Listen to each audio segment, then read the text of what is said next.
I should have known better than to trust my sister's judgment about men. The champagne flute in front of me had gone flat 20 minutes ago. Bubbles long since disappeared like my hope for this evening. Marcus, the corporate lawyer she'd sworn was exactly my type, sat across from me checking his phone with the kind of disinterest usually reserved for waiting rooms. "Look, Lauren," he said without glancing up. "I'm going to be honest with you. My firm's senior partner set this up through your sister because apparently I need to appear more socially engaged for the holiday season." He finally looked at me, his expression completely devoid of shame. "You seem nice and everything, but I have a girlfriend. Well, sort of. It's complicated. Anyway, this was never going to be an actual date." The restaurant buzzed around us with holiday cheer. Garlands wrapped around columns, candles flickered on every table, and a piano player in the corner worked through a jazz version of Silent Night. I'd worn the emerald green dress I'd been saving, the one that made my red hair look intentional instead of accidental. I'd turned down my firm's Christmas party for this. "You couldn't have mentioned this before I ordered appetizers?" My voice came out steadier than I felt. "Yeah, about that." He stood, straightening his tie. "I'm going to head out. You can stay, enjoy the food. I'll cover the bill on my way out. Consider it a Christmas gift or whatever." Then he was gone, weaving through tables of couples and families who all seemed to be having the kind of evening I'd stupidly believed I might have. The waiter approached with careful sympathy, the kind that made everything worse. "Miss, can I bring you anything else?" "No, thank you. Just the check when you have a chance." I couldn't sit there another second. Every neighboring table felt like an audience to my humiliation. I gathered my coat and purse, left cash on the table for the untouched appetizers Marcus had supposedly covered, and pushed through the heavy doors into the December night. The cold hit me like a physical force. Rain fell in thick sheets, immediately soaking through my coat. I hadn't brought an umbrella because Marcus had promised to drive me home. Of course he had. I pulled my coat tighter and started walking, my heels clicking against wet pavement as I tried to remember where the nearest subway entrance was. That's when I saw the boy. He couldn't have been older than 6, standing beside a black car that screamed money even to my architecturally trained eye. Custom detailing, bulletproof glass if I had to guess. The child wore an expensive coat and stood unnaturally still, the kind of stillness that comes from fear rather than patience. His dark eyes scanned the street, wide and searching. My first thought was that he'd gotten separated from his parents. My second thought dissolved when I saw the man approaching from the side street. Everything about him was wrong. The way he moved, predatory and focused. The way he glanced over his shoulder. The way his hand reached inside his jacket. I'd grown up in New York. I'd learned to read danger the way architects read blueprints. The man lunged for the boy. I didn't think. Thinking gets you killed, or gets someone else killed. I ran, my heels somehow finding purchase on slick concrete. My umbrella, the heavy metal one I'd grabbed on instinct when leaving my apartment hours ago, became a weapon.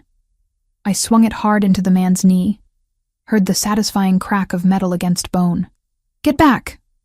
I shouted at the boy, grabbing his arm and yanking him behind a concrete planter that some city planner had installed as a streetscape feature. Thank God for decorative urban design. The man stumbled, cursed in a language I didn't recognize, and reached for his jacket again. I saw the gun before he fully drew it. Time seemed to slow and accelerate simultaneously. I pulled the boy closer, putting my body between him and the threat, my mind already calculating angles and cover and whether we could make it to the restaurant entrance. Then the street exploded with movement.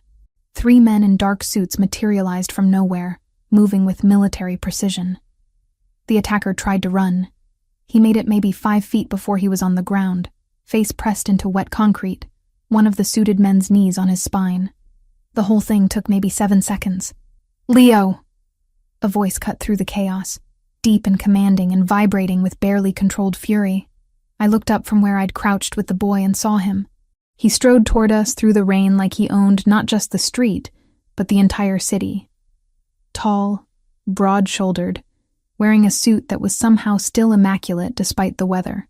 Dark hair swept back from a face that belonged in Renaissance paintings, all sharp angles and aristocratic features. But his eyes caught me, held me, deep brown, almost black in the streetlight, currently fixed on the child with an intensity that made my breath catch. "Papa!" The boy, Leo apparently, broke from my grip and ran to him. The man caught him, lifted him, and for a moment his entire demeanor shifted. He held the child with a gentleness that contradicted everything else about him, his hand cradling the back of Leo's head as he murmured something I couldn't hear. Then those dark eyes found me. I was still crouched behind the planter, rain-soaked and holding a bent umbrella like some kind of deranged knight. I probably looked insane. I definitely felt insane. My hands were shaking now that the adrenaline was fading, replaced by the delayed shock of what had just happened. "You." He said it like a statement, not a question, still holding his son. "You hit him. He was grabbing the kid. Your kid." I just reacted. One of the suited men approached and spoke quietly to him. I caught fragments. "O'Sullivan operative. Confirmed. We have him secure." The man, Leo's father, nodded once. His jaw was tight, a muscle working beneath the skin. He set Leo down carefully, kept one hand on his shoulder, and took 3 steps toward me. "You put yourself between my son and an armed man. I didn't know he was armed until after." The truth felt important somehow. I just saw someone trying to take a child. Most people would have run.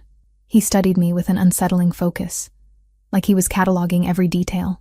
My wet hair, my ruined dress, the umbrella still clutched in my white-knuckled grip, or called for help, or done anything except attack. I'm an architect. We solve problems. It was a ridiculous thing to say. I was babbling now, shock making me stupid. I saw a problem. I had a tool, basic logic. Something flickered in his expression. Amusement, maybe, or assessment. "What's your name?" "Lauren. Lauren Cole." "Anthony Ravellini." He said it like I should recognize it. I didn't, but I filed it away. "This is my son, Leo." I looked down at the boy, who was staring at me with huge eyes. He said something in what sounded like Italian, fast and urgent, tugging on his father's sleeve. Anthony responded in the same language, his voice softer. Then he switched back to English. "He says thank you. He says you were brave." He was braver. He didn't panic. I finally stood, my legs unsteady. "Is he okay? Are you okay, sweetheart?" Leo nodded, then surprised me by stepping closer. He said something else in Italian, longer this time, looking between me and his father. Anthony's expression shifted into something I couldn't read. "He wants to know if you're hurt." "I'm fine, just wet." I tried to smile, though my face felt frozen, and my umbrella might be done for. "I'll replace it." Anthony gestured to one of his men. "Marco, get the car. Miss Cole is coming with us." "That's not necessary. I can just grab a cab and—" "You just saved my son from an O'Sullivan operative." The way he said that name made it clear it meant something significant. "The street isn't safe right now. You're coming with us." It wasn't a request. Something about his tone made arguing seem pointless, possibly dangerous. Besides, Leo was still looking at me with those wide, trusting eyes, and walking away from a 6-year-old I'd just defended felt wrong on some fundamental level. The car that pulled up was even more impressive up close. Black, sleek, definitely bulletproof. Marco, the driver, opened the back door, and Anthony guided Leo inside before turning to me. "After you." I climbed in, immediately struck by the warmth and the scent of expensive leather. Leo was already buckled in the middle seat. Anthony slid in beside him, filling the space with his presence. As the car pulled away, I saw other vehicles following. Security, clearly. How many people traveled with this level of protection?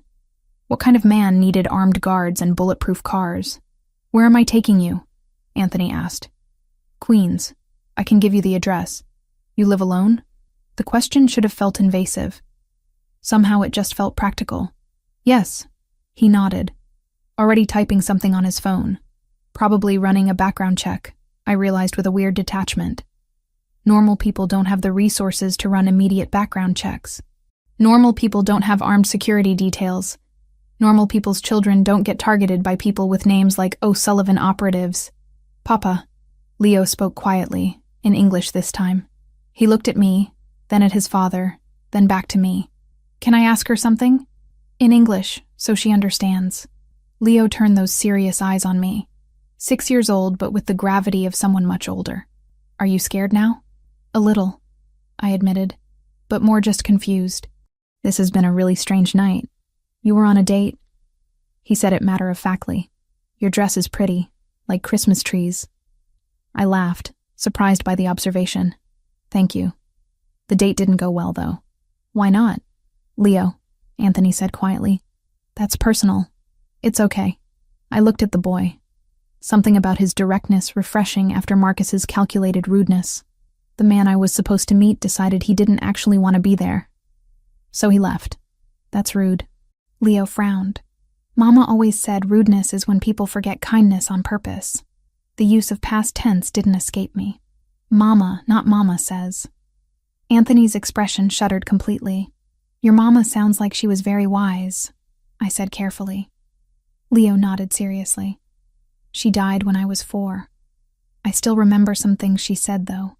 My chest tightened. I'm glad you remember. Those are good things to keep. We rode in silence for a moment. The city passed outside, holiday lights blurring in the rain. I should have felt more anxious. Sitting in a car with strangers, heading into the unknown. Instead, I felt oddly calm. Maybe I was in shock. Maybe I'd officially lost it. Then Leo spoke again, his voice small but clear. Papa says we have to be careful all the time because bad people want to hurt him sometimes. That's why Marco and the others are always around. Leo. Anthony's voice held a warning. But she already knows now, doesn't she? Leo looked at his father with startling maturity. She saw the bad man. She helped me. So she's not a stranger anymore, right? Anthony studied his son, then looked at me. My line of work creates certain complications. Security is necessary. What line of work?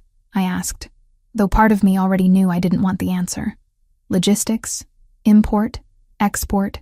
Supply chain management? He said it smoothly, but there was something underneath. A layer of truth he wasn't sharing. The O'Sullivans are competitors who don't always compete fairly. That was the understatement of the century, I was sure. And they target children? They target leverage. His voice went cold. My son is leverage. The car turned onto a quieter street. Through the rain-streaked windows, I could see we were heading toward a part of Manhattan I definitely couldn't afford to visit regularly.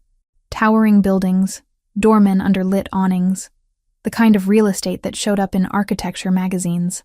This isn't Queens, I said. No. We're going to my apartment first.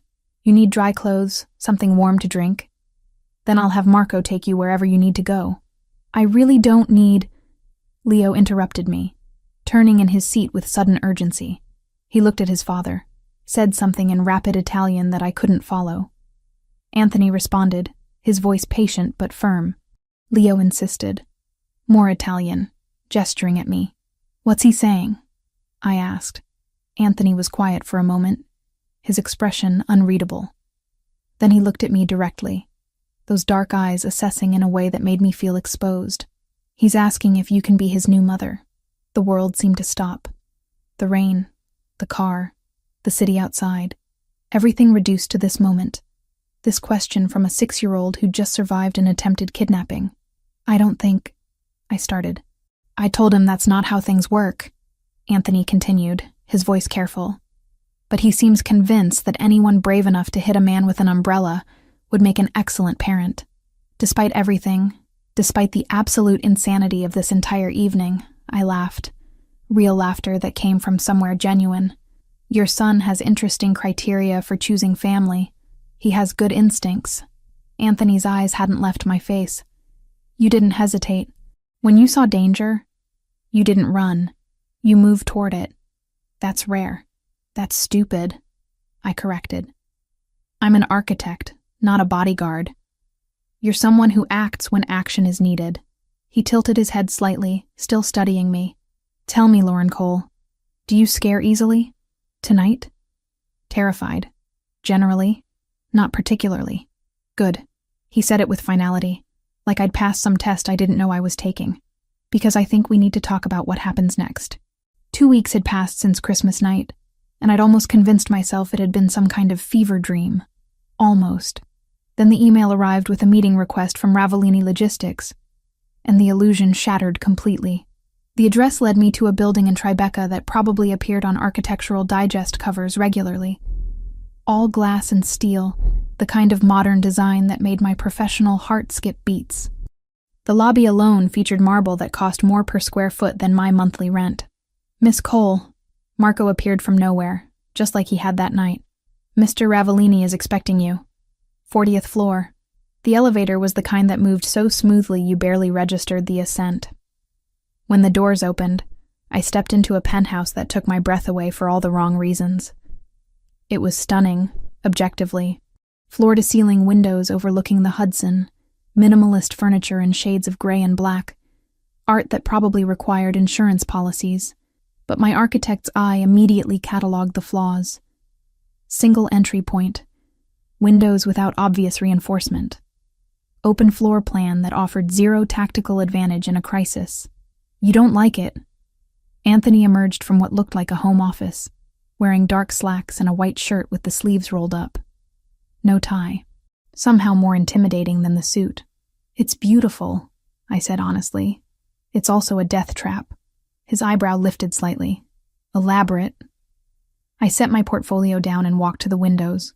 One entry point means one exit. If someone blocks that elevator, you're trapped 40 floors up. These windows, gorgeous as they are, aren't ballistic glass. A skilled sniper from any of those buildings across the street would have clear sight lines. I turned to face him. "Your furniture arrangement creates what we call fatal funnels in tactical architecture. Narrow passages where you can't maneuver. And unless I'm missing something, you don't have a panic room or secondary escape route. You assessed all of that in 30 seconds? I'm good at my job, Mr. Ravellini."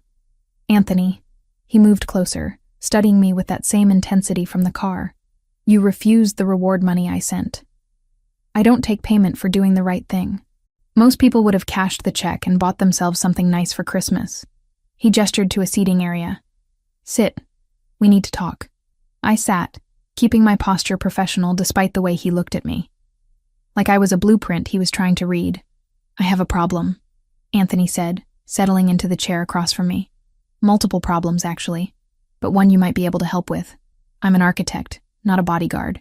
"I'm aware. But you're also a woman who kept her head during an attempted kidnapping, who thinks tactically, and who my son hasn't stopped talking about for 2 weeks. He leaned forward, elbows on his knees. "Child Protective Services has been investigating me. Anonymous complaint claiming Leo is in an unstable environment, that a single father in my line of work can't provide adequate care. That's ridiculous. He seemed well-adjusted, well cared for. You spent 20 minutes with him." "CPS needs more convincing." His jaw tightened. "I have a business deal closing in 3 months. A legitimate port acquisition that will finally move my operations fully above board. The O'Sullivans want that port. They're using every tool they have to destabilize me, including threatening my custody of Leo." I was starting to understand. "You need to appear more stable, more family-oriented." "I need a wife." He said it bluntly, or at least the appearance of one. 2 years, fully compensated, separate bedrooms, a generous settlement when it ends. My first instinct was to laugh. My second was to be offended. "You want to hire me to play house? I want to hire you to provide Leo with the stable maternal figure CPS is looking for, and to help me secure my son's future." He pulled out a folder, slid it across the coffee table. "This is what I'm offering." I opened it. The number made my vision blur. More money than I'd make in 5 years. Maybe 10. "That's generous," I managed. "But I'm not interested in being anyone's decorative wife, real or fake." "Then what are you interested in?" I closed the folder and met his eyes. "I'm interested in doing the kind of work that matters. The kind of architecture that changes how people interact with space, that makes cities safer and more functional." I gestured around the penthouse. "Like I said, this place is gorgeous and completely tactically unsound. You have how many properties?" 17 in the city, 8 in surrounding areas. All designed by people who prioritized aesthetics over security, I'm guessing. I stood, moving back to the windows. "You don't need a wife, Anthony. You need someone who can redesign your entire infrastructure to actually protect you and Leo. You need an architect who understands both form and function. You're proposing an alternative arrangement." I turned to face him. "A professional one." Hire me as your chief architect. I redesign all your properties with security as the primary consideration. I work on that port acquisition, make sure the infrastructure serves your legitimate business needs. And yes, I spend time with Leo, provide that stable presence CPS wants to see. But as an employee, not a fake spouse. That still requires you to be present, to live here, most likely. Then we draw up an employment contract. Housing is part of the compensation package. I maintain my professional autonomy, and you get someone who can actually solve your problems instead of just window dressing them. Anthony stood, closing the distance between us. He was tall, I'd noticed that before, but up close the height difference was more pronounced. I had to tilt my head back to maintain eye contact. You're negotiating with me, he said quietly. Most people don't negotiate with me. Most people aren't worth your time then. I held my ground. I'm offering you actual value. The question is whether you're smart enough to recognize it. Something shifted in his expression. Respect, maybe. Or the calculation of a man who just realized I wasn't going to be easy to control. The port, he said. I want to test your confidence. We go there tonight. You tell me what you see, and we'll discuss terms. Done. He smiled then, just slightly. You don't scare easily, do you, Lauren? I spent Christmas night between your son and an armed kidnapper. A business negotiation seems relatively safe by comparison. The port was exactly what I expected, and somehow worse.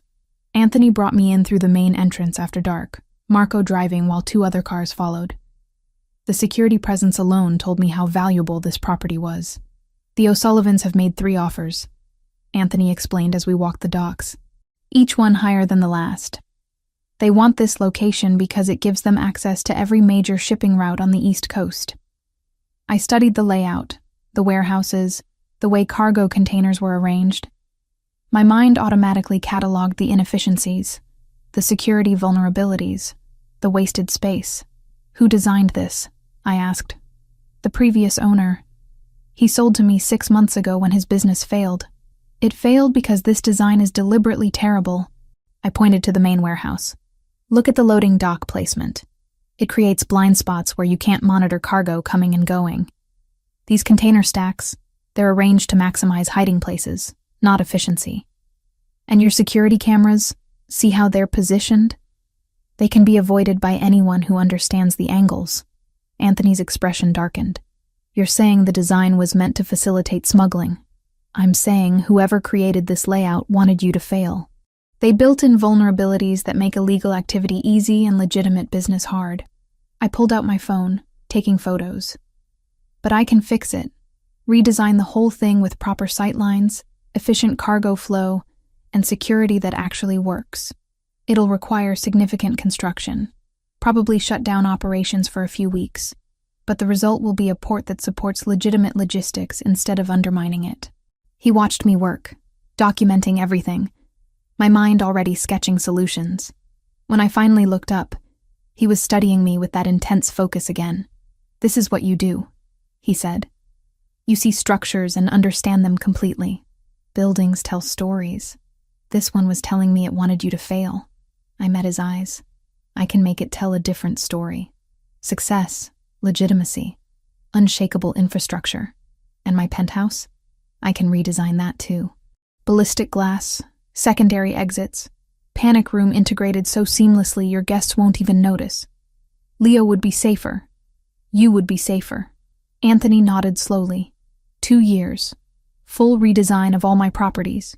You work as my chief architect. You spend time with Leo.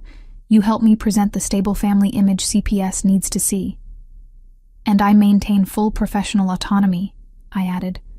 My designs, my decisions. You don't override me on structural or security issues. Agreed. He extended his hand. Do we have a deal, Miss Cole? I shook his hand, feeling the strength in his grip, the calluses that told me his hands did more than sign contracts. We have a deal, Mr. Ravellini. When do I start? Tonight. Marco will help you move whatever you need from your apartment. Leo has been asking about you every day. I think he'll be pleased to know you're staying. The penthouse was different when we returned. Lights on, the city spread out below like a carpet of stars. Anthony led me to a guest room that was larger than my entire queen's apartment. This is yours. Leo's room is next door. Mine is at the opposite end. Privacy for everyone. Where is Leo? Asleep. It's nearly 10, but he'll want to see you in the morning. Anthony paused at the door. Lauren, thank you. For this. For helping him that night. For agreeing to this arrangement. Thank you for respecting that I'm more than just a prop in your stability campaign. He smiled, genuine this time. You're definitely more than that. Good night. I spent an hour unpacking the essentials Marco had retrieved, my mind still racing with design possibilities. Then I heard it. A small sound from the next room. Crying, muffled but unmistakable. I didn't think. I moved to Leo's door, knocked softly, and pushed it open. He was sitting up in bed, tears streaking his face, clutching a stuffed elephant. When he saw me, his eyes went wide. Miss Lauren? Hey, sweetheart. I heard you crying. Are you okay? Bad dream. His voice was so small. Papa usually comes, but I think he didn't hear me. Do you want me to get him? Leo shook his head. Can you stay? Just for a little bit? I sat on the edge of his bed. Of course. What was the dream about? The bad man. From before. He came back. My chest tightened. Of course he was having nightmares. He'd survived a kidnapping attempt 2 weeks ago. He can't come back, Leo. Your papa and Marco and all the others. They make sure you're safe. And you. He looked at me with those serious eyes. Papa said you're staying now. Is that true? It's true. I'm going to be working for your papa, helping make all his buildings safer. Including this one. So the bad men can't get in? So the bad men can't get in. I confirmed. Leo was quiet for a moment. Then he asked, Can we build something? When I'm sad. Mama used to build things with me. We'd make towers or houses or forts. It made the sad smaller. What do you want to build? His face brightened slightly. A fort. A really big one. We spent the next hour constructing an elaborate fort using every pillow, blanket, and cushion in his room. Leo's instructions were surprisingly detailed, his little hands helping arrange the structure. By the time we finished, we'd created something that could have passed for architectural installation art. It's perfect, Leo declared, crawling inside. Will you stay until I fall asleep? Absolutely. I sat beside the fort while he settled in, his stuffed elephant tucked under his arm. Within minutes, his breathing evened out, peaceful for the first time since I'd entered the room. You're good with him. Anthony's voice came from the doorway, quiet so as not to wake Leo. He hasn't slept through the night since the incident. His therapist says it'll take time. He needed to feel safe, to have control over something. I looked at the fort. Building helps. Creating order out of chaos. Is that why you became an architect? Partially. I stood, following him out into the hallway. I like the idea that you can design safety into structures, that you can create spaces where people can just exist without fear. Anthony looked back at his son, sleeping peacefully in his makeshift fortress. I want that for him. A life without fear. Then we'll build it. I said simply. One structure at a time. 3 weeks of living in Anthony's penthouse had created a routine I hadn't expected. Mornings with Leo, reviewing blueprints over coffee while he built elaborate structures with his blocks. Afternoons consulting with contractors about the port redesign. Evenings where Anthony would return from whatever he did during the day, and the three of us would have dinner like some strange approximation of a family. Tonight was different. Tonight was the Metropolitan Museum Gala, and I was about to become officially public. The dress arrived that afternoon, delivered in a box that probably cost more than the contents.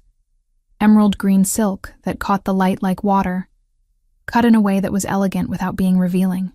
A note in Anthony's precise handwriting. For tonight. The color suits you. I'd spent an hour getting ready, my hands steadier than I expected. This was just another performance. Another part of the job. Except when I looked in the mirror, I barely recognized myself. The woman staring back looked like she belonged in Anthony's world. You look like a princess, Leo announced from my doorway, already in his pajamas. Papa's going to think you're really pretty. Thank you, sweetheart. Are you okay staying with Marco tonight? Marco lets me stay up late, and we watch movies Papa says are too violent. He grinned conspiratorially. But don't tell Papa. Your secret's safe with me. Anthony was waiting in the living room, and I had to pause at the threshold. He wore a tuxedo that was probably custom-made, his dark hair styled back, looking every inch the dangerous man he was. When he saw me, his expression shifted into something I couldn't quite name. You approve? I asked, keeping my voice light. You look perfect. He moved closer, pulling a small box from his pocket. One more thing. Inside was a necklace, emerald set in platinum that probably required security to transport. Anthony, this is too much. You're appearing as my partner tonight. The O'Sullivans will be watching. CPS will hear about this. Everyone will be assessing whether we're legitimate. He moved behind me, fastening the necklace with surprisingly gentle fingers. We need to look like we belong together. The weight of the stone settled against my collarbone, cool and heavy. And do we? Belong together? Tonight we do. His hands lingered on my shoulders for a moment before he stepped back. Ready to face the lions? The Metropolitan Museum transformed for the gala looked like something from a film. Hundreds of guests in evening wear, champagne flowing, a string quartet playing near the Temple of Dender. The architecture alone was worth studying, but I was too focused on the social navigation ahead. Anthony's hand settled on the small of my back, possessive, but not constraining. Stay close. If you feel uncomfortable, tell me. We'd barely made it through the entrance when I saw him. Marcus, the lawyer from my disastrous blind date, holding court with a group of similarly polished professionals. His eyes found mine, then widened when he saw Anthony beside me. Well, this is unexpected, Marcus said, moving to intercept us. Lauren, right? From that Christmas thing. I almost didn't recognize you. His tone suggested I'd been upgraded from mediocre to merely adequate. Marcus, I kept my voice neutral. Enjoying the evening? Oh, you know these things. All about networking, making the right connections. He looked at Anthony with poorly disguised curiosity. I don't believe we've met. Anthony Ravellini. No handshake offered, no warmth in his voice. You know, Lauren, we had a brief encounter. Very brief. Marcus laughed, oblivious to the danger he was courting. Nothing serious. She's not really my type, to be honest. Though I see you've found someone who appreciates a more understated presence. I felt Anthony's hand tighten slightly on my back. Understated. You know, simple. Girl next door energy. Some men like that. Marcus was still smiling, completely unaware he'd just insulted me to one of the most dangerous men in the city. I prefer women with a bit more polish, more ambition. No offense, Lauren. None taken. I managed, though my face burned. Anthony pulled out his phone, typed something with his thumb, then looked back at Marcus with cold precision. What firm did you say you work for? Grayson and Mitchell. Senior associate, actually. We handle corporate litigation for some very high-profile clients. Interesting. Anthony's phone buzzed. He glanced at it, smiled without any humor, and slipped it back into his pocket. Not anymore, though. Marcus blinked. Excuse me? I just purchased Grayson and Mitchell. Well, the holding company that owns it. The acquisition closes in about 3 minutes. Anthony checked his watch. As the new owner, I'm implementing immediate restructuring, starting with terminating senior associates who lack basic professional courtesy. The color drained from Marcus's face. You can't be serious. Quite serious. You'll receive official notification Monday morning, but consider this your informal notice. Merry Christmas, Marcus. Anthony guided me away, leaving Marcus standing frozen in the middle of the gala. You didn't have to do that, I said quietly once we were out of earshot. Yes, I did. Nobody insults you in front of me. His voice was matter of fact. He's lucky I stopped at his career. We moved through the crowd, Anthony introducing me to various business associates with careful precision. I was his architectural consultant, his partner in the port development, the woman who'd changed his perspective on infrastructure design. Each introduction felt choreographed, a performance for an audience I couldn't entirely see. Then we danced. The quartet had shifted to something slower, couples filling the space near the temple. Anthony's hand found mine, his other settling at my waist. and we moved into the rhythm with unexpected ease. "You dance well," I observed. My mother insisted. She said a man who couldn't dance was a man who couldn't lead. His expression softened slightly. "She died when I was 17. Leo never got to meet her. I'm sorry. She would have liked you. She valued people who acted instead of just talked." He spun me gently, the emerald dress catching light. "You're doing well tonight. Better than I expected. Did you expect me to embarrass you? I expected you to be yourself, which happens to be exactly what this situation needs." His phone buzzed against my back where his hand rested. He glanced down, read something, and his entire demeanor changed. The warmth vanished, replaced by cold calculation. "What is it?" I asked. "Marco confirms O'Sullivan presence. At least 6 of them scattered through the event." His eyes scanned the crowd. "They're here for a reason." I followed his gaze, trying to identify threats among the elegantly dressed guests. That's when I noticed it. The emergency exit sign near the east entrance, the one pointing toward what should be a corridor leading to the street. "Anthony, that map is wrong." "What?" "The emergency exit map. I studied the Metropolitan's architectural plans when I was in grad school. That corridor doesn't lead where that sign indicates." I kept my voice low, kept smiling like we were having a normal conversation. "Someone altered it. If there's an evacuation, people will be funneled into the wrong area." His grip on me tightened. "Are you certain?" "I'm an architect. I know this building's layout. That sign has been deliberately changed. I noticed them then, positioned strategically. Men in suits that fit too well, standing near the false exits, watching the crowd with predatory patience. There, and there, they're waiting near the wrong exits. If they cause a panic, everyone rushes to those exits." Anthony's mind was already working through the scenario. "They can target specific people in the chaos, or worse. We need to leave. Quietly, without triggering the evacuation they're clearly planning. The front entrance is too exposed." "Then we don't use the front entrance." I pulled back slightly, meeting his eyes. "I know this building. I know the original architecture, before the modern renovations. There are service corridors, maintenance access, staff passages from the 1800s that most people don't even know exist. Can you get us out without being noticed?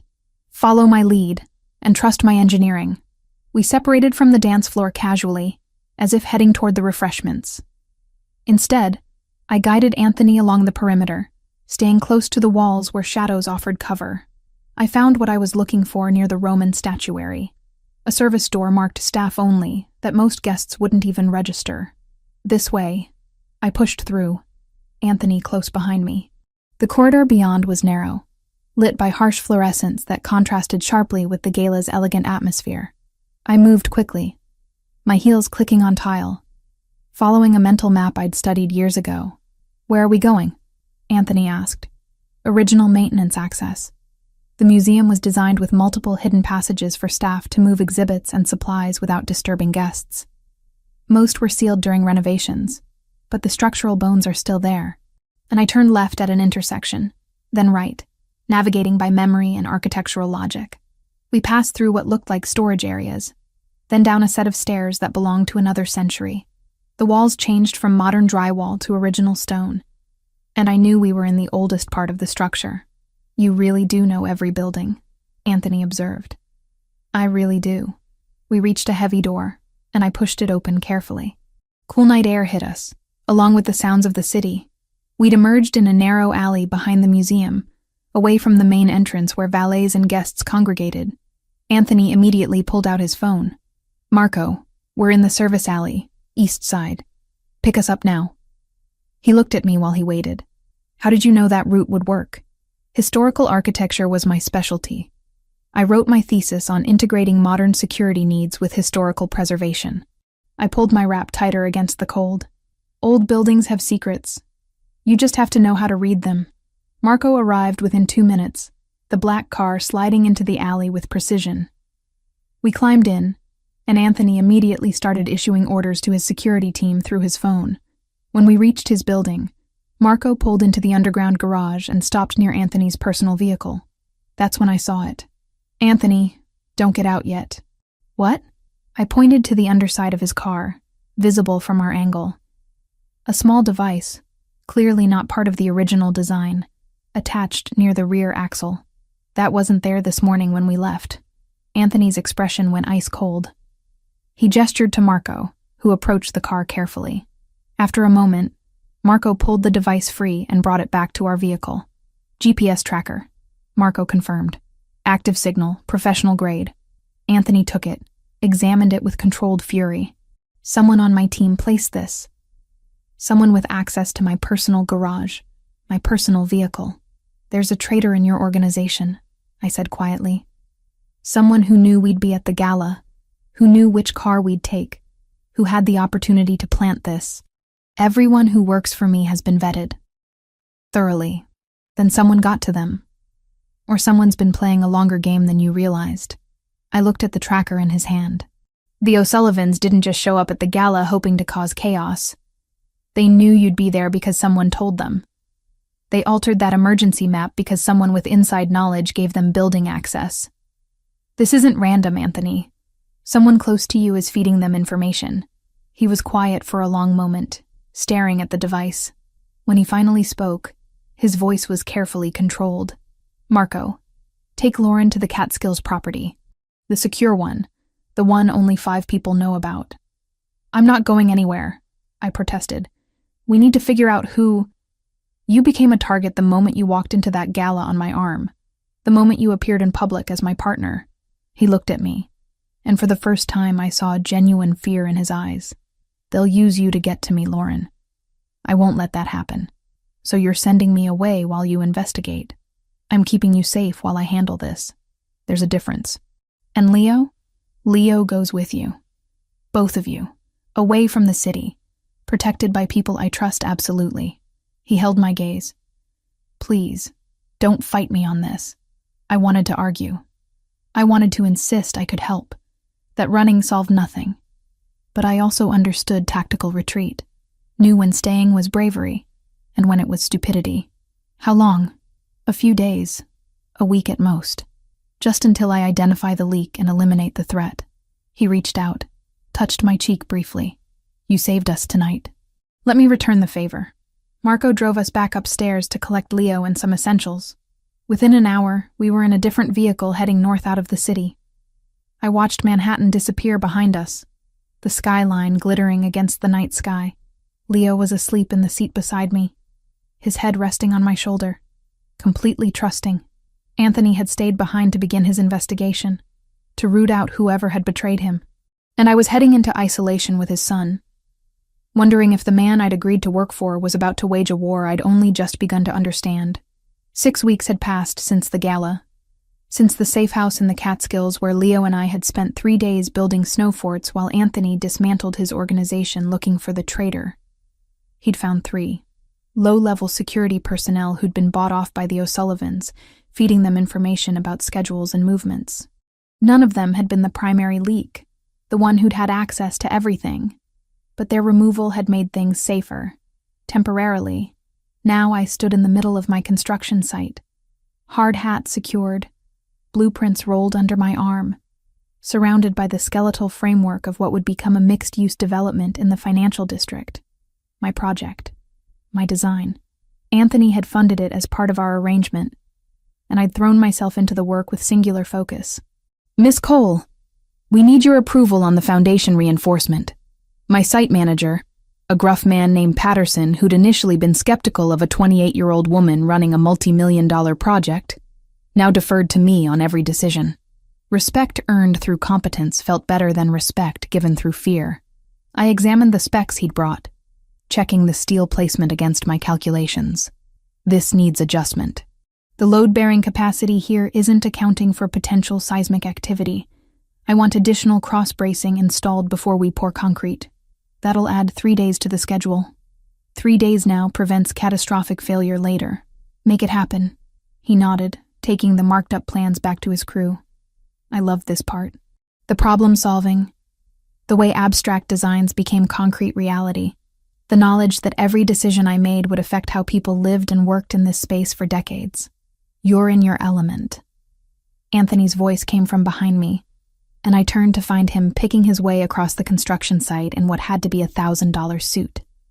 completely inappropriate footwear for a work zone. But somehow he made it look intentional. "What are you doing here?" "I thought you had meetings all afternoon. Finished early. Thought I'd see how the project was progressing." He stopped beside me, surveying the construction with an assessing eye. "It's impressive. The way you've integrated security features into the design without making it obvious. That's the point. Good security architecture shouldn't announce itself." I gestured to the framework rising around us. "Every entrance has dual access points. Every floor has multiple egress routes. The elevator shafts are reinforced to serve as emergency shelter if needed. But from the outside, it just looks like elegant modern design. Like the port redesign. Exactly like the port." We'd completed that project 2 weeks ago, and the results had exceeded even my expectations. Cargo flow had increased by 40%, security incidents had dropped to 0, and Anthony's legitimate business interests were finally starting to overshadow his reputation. Speaking of which, did the regulatory approval come through? This morning. "The port acquisition is official as of 3 p.m. today." He said it with satisfaction. "The O'Sullivans made one last attempt to outbid me, but the review board chose my proposal. Better infrastructure, better security, better for the city. Because I designed better infrastructure." I couldn't help the pride in my voice.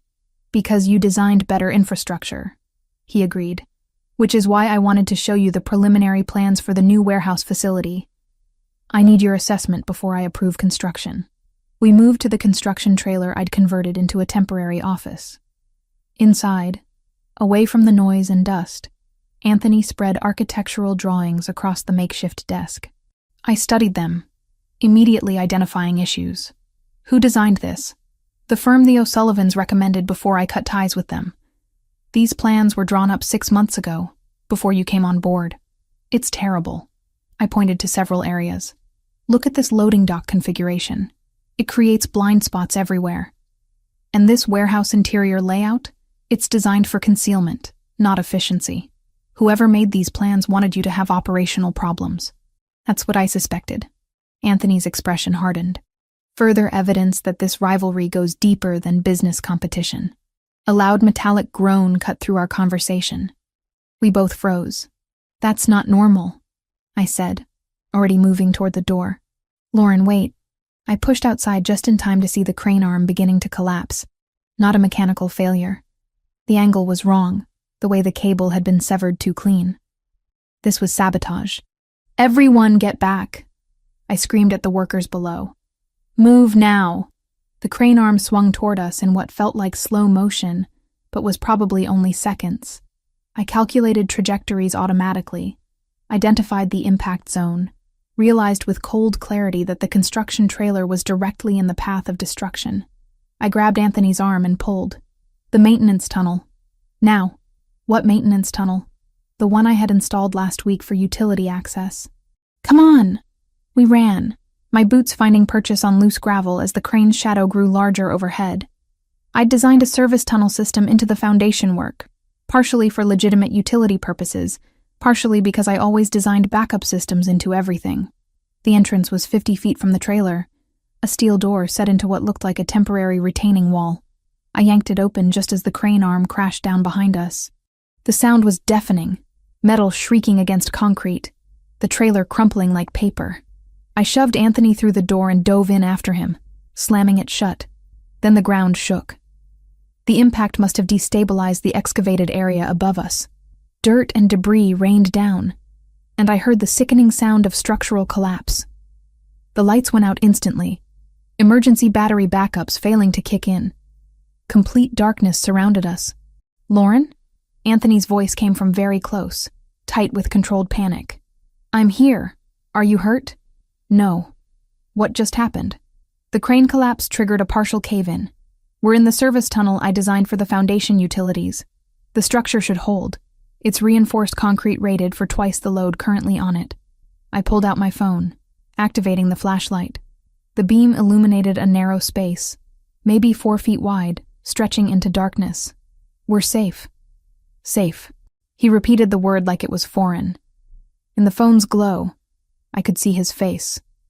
Pale, jaw clenched, eyes too wide. "We're trapped underground. We're sheltered underground. There's a difference. I swept the light around, assessing our situation. Debris had collapsed both ends of our section of tunnel, but the walls and ceiling were intact. The rescue crew will dig us out within the hour. This tunnel appears on all my site plans. They'll know exactly where to find us.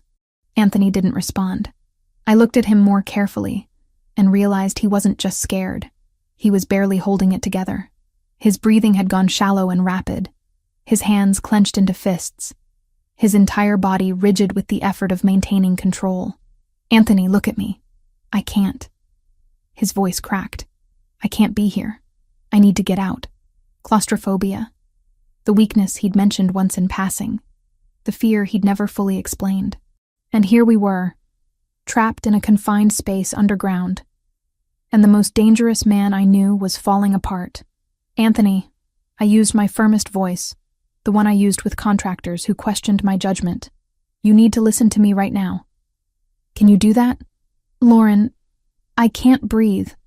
The walls are structural grade concrete reinforced with steel rebar. They're not moving. I designed them to support 10,000 pounds per square foot. The current load is maybe a tenth of that." I moved closer, forcing him to focus on me instead of the space. "Look at my face. Don't look at the walls. Look at me." His eyes found mine, wild with panic. "Good. Now breathe with me. In for 4 counts. I demonstrated, exaggerating my breathing so he could see it. "Hold for 4. Out for 4. With me now." "I can't." "Yes, you can.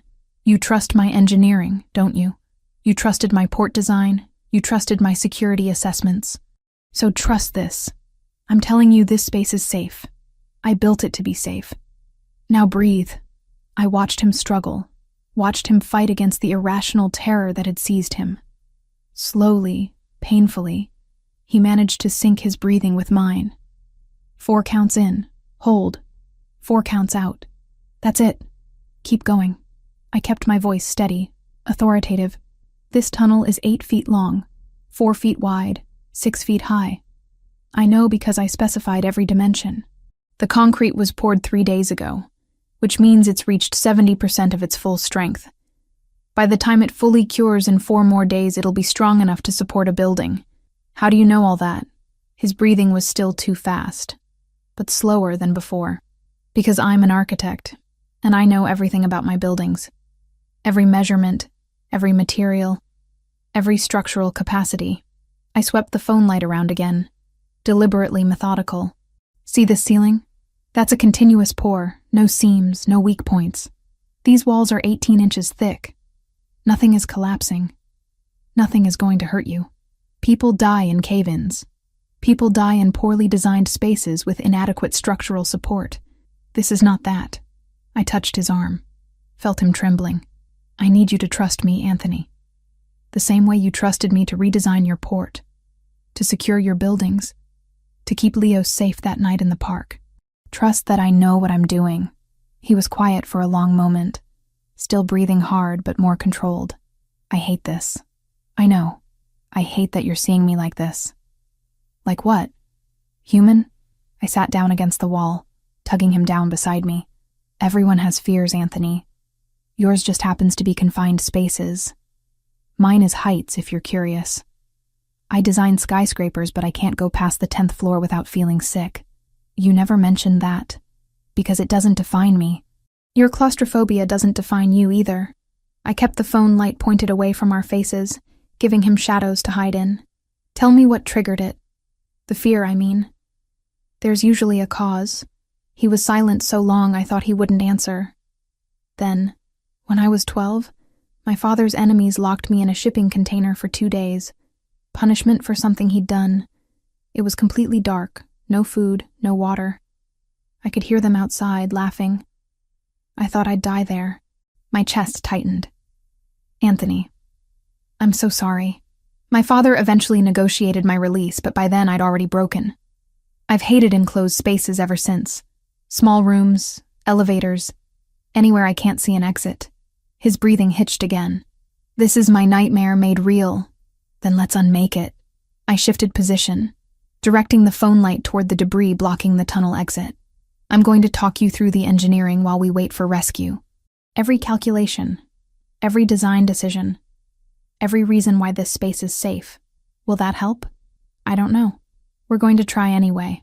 I started explaining the tunnel's construction, the soil composition tests I'd run before designing the foundation, the load-bearing calculations that determined wall thickness. I talked about concrete compression strength and steel tensile properties, and the redundant safety factors I built into everything.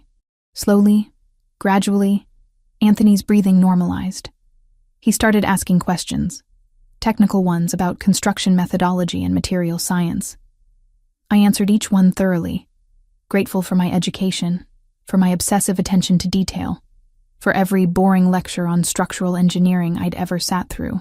40 minutes passed before we heard voices above us. "Miss Cole, Mr. Ravellini, can you hear us?" "We're here," I shouted back. "We're both uninjured. The tunnel structure is intact. We're digging through now. 15 minutes, maybe 20. Anthony exhaled slowly. "We're getting out. We're getting out." I looked at him in the dim light. "You did it. You survived your worst fear. I survived because you were here." His voice was raw. "Because you knew exactly what to say, how to ground me. I've never—" He stopped, seemed to struggle with words. "I've never let anyone see me that vulnerable. Maybe you should more often."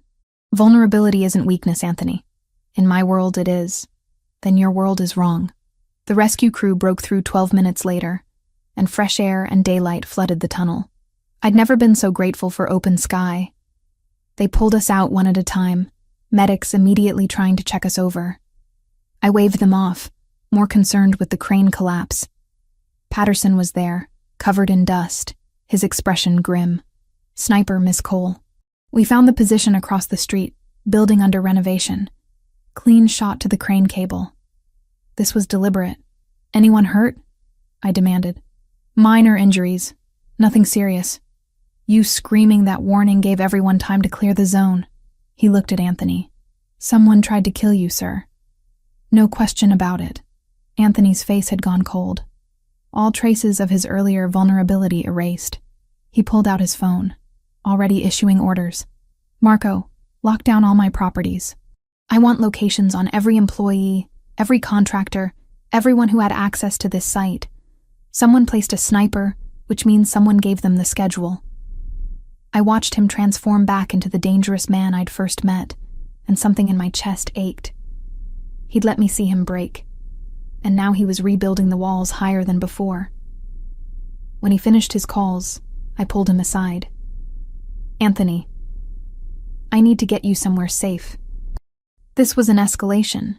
They're not even trying to hide the attempts anymore. "Stop. Lauren, they tried to drop a crane on us. They almost succeeded. I can't—" "Anthony, stop." I grabbed his arms, forced him to look at me. "You're doing it again, trying to push me away to protect me. Because you need protection. What I need is for you to stop treating me like I'm fragile." My voice came out harder than intended. "I pulled you into that tunnel. I kept you calm during a panic attack. I saved your life today, the same way I saved Leo's life on Christmas. When are you going to stop seeing me as someone who needs protecting and start seeing me as someone who can protect you?" He stared at me, something shifting in his expression. "You did save me, not just physically. You talked me through the worst fear I've ever had. No one's ever done that before. Maybe no one ever tried, because I never let them." He reached up, touched my face with surprising gentleness. "I've built my entire life around control, around never showing weakness, never depending on anyone. And then you walked into my life and dismantled everything I thought I knew about safety. Is that a bad thing? I don't know yet." His thumb traced my cheekbone, leaving a streak of dust. "But I know I don't want you to go. Even though every tactical instinct says I should send you away, put distance between us. I don't want you to leave. Then I won't. They'll keep trying to hurt you, to use you against me. Let them try." I held his gaze. "I'm not running, Anthony. Not from the O'Sullivans, not from whoever's working with them, and definitely not from whatever this is between us." He kissed me then. Not rough or possessive like I might have expected, but soft, almost reverent. like I was something precious he'd found and wasn't sure how to hold. When we broke apart, I could see something had changed in his eyes. Not just attraction, though that was there. Respect. Real, genuine respect. "We should go," he said quietly. "Get checked by medical, debrief with security, figure out next steps. All very practical. But tonight," he kept his hand on my face, "tonight I want to talk. Really talk. No business, no contracts, no tactical discussions. Just us." "Just us," I agreed. As we walked toward the waiting cars, I caught sight of my reflection in a truck's side mirror, covered in dust, hard hat askew, completely disheveled. And behind me, Anthony Ravellini looked equally destroyed, his expensive suit ruined, his perfect control shattered. We looked like survivors. We looked like partners. We looked like something that might actually work if we could both be brave in facing what scared us most. 1 week after the construction site attack, we were somewhere I'd never been. The Catskills safe house sat at the end of a road that barely qualified as such, surrounded by pine trees heavy with snow. Anthony had insisted on the isolation after discovering that the sniper had been hired through a contact within his own organization. Not Franco, not yet identified, but someone close gathering intelligence for the O'Sullivans. The house itself was deceptively simple from the outside, a log cabin structure that blended into the mountain landscape. Inside was different. Reinforced walls, communications equipment that probably violated several federal regulations, enough supplies to survive a siege. I'd spent the first day cataloging the security features, my architect's mind automatically assessing structural integrity and tactical advantages. Now, a week in, the safe house had become something unexpected, a refuge not just from physical danger, but from the constant performance our arrangement required. Here, with snow falling steadily outside and no audience to convince, Anthony and I existed in a strange limbo between professional partnership and something neither of us had quite named. "Your move." Anthony gestured to the chessboard between us, fireplace crackling nearby. I studied the pieces, considering strategy. We'd been playing for 2 hours, neither of us willing to concede defeat. "You're trying to trap my queen. Obviously. The question is whether you'll sacrifice her to save your king." "False choice. I can save both." I moved my knight, creating an escape route he hadn't anticipated. Anthony's expression shifted into something like admiration. "You see 3 moves ahead." "I'm an architect. I always see 3 moves ahead." I leaned back in my chair, studying him across the board. "It's why I know you're stalling." "Stalling?" "You've been investigating Franco for a week. You know he's the leak, or at least you strongly suspect it. But you're here instead of confronting him." I gestured around the cabin. "Why?" He was quiet for a long moment, firelight casting shadows across his face. "Because the moment I confirm it, I have to act. And acting means choosing between my brother and my son's safety, between blood and loyalty. That's not really a choice, though. Is it? It should be harder than it is." His voice carried an edge of pain. "Franco and I, we built this together.